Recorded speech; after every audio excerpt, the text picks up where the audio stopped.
Fed set to finish its two-day meeting with a likely interest rate increase, which would only be the second increase in 8 years. So the question becomes, how many more rate increases are on the horizon? What does it mean for those of us who are average investors? Joe Cryer, president of Cryer Wealth Management, back here on the morning show. Hey, Bruce. Good to have you here. So the bottom line is, this isn't going to change the world, but it does affect millions. How? Oh, it definitely does, because, you know, these low interest rates, they go all the way back to the crisis of 2008. So the Feds had kept things abnormally low just to kind of keep the economy on life support, keep the banks in business, you know, and hopefully stimulate the housing market and everything else. And people have been saying, my gosh, when are they going to, you know, have enough confidence in the economy to get going? So it's a positive sign. Some people say it's way overdue. Well, let's talk about some of the good news and what this signals. Yeah, I mean, you know, the biggest thing is that the Fed, they have two jobs. One is to try to maintain full employment, and the other is to control inflation. So they haven't raised interest rates because unemployment's taken a while to get where it is now. We're essentially back at full employment.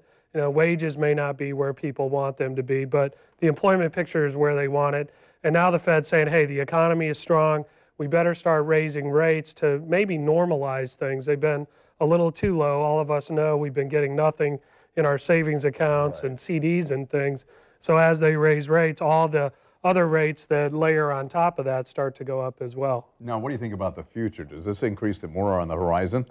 It does, and you know, the economist poll that's ongoing says that maybe there's 3 or 4 more rate increases coming in the next year. And today they're just going to go a quarter point, so they're not going to suddenly, you know, make our credit card bills double or anything like that.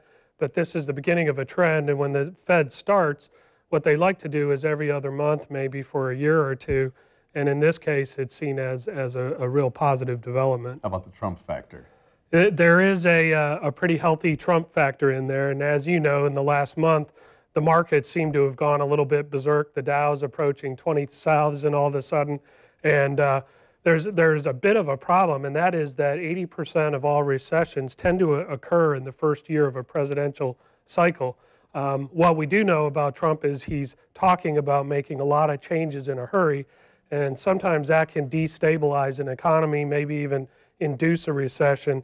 So Janet Yellen is out there, and today at 2:30 she'll have a press conference, and she's going to say, well, we have to see how the Trump changes affect things, and we'll make determinations based on that going forward. She could be one of the Trump changes. She could be, and you know, there's some rumors that he's kind of elbowing around there. I think he'd probably be well served to have some stability there, and the Federal Reserve is thought to be independent of the White House and Congress, and you know, we know there's a lot of overlap in Washington. There's no way to avoid it, but keeping these two separate, she was a very popular choice when she was nominated, approved by both sides, you know, of Congress. So keeping that in there, if he bumped her out and put someone in who is super aggressive, you know, it could turn into a wild ride for us. Just have 10 seconds left, yes or no? People have a false sense of security because the Wall Street markets are at record highs? I think not. You know, there's one thing where a market goes straight up for 5 years. In this case, it's gone sideways for 3 and finally just bumped out of a range. So that's a little bit different of market action. All right, have to wait and see.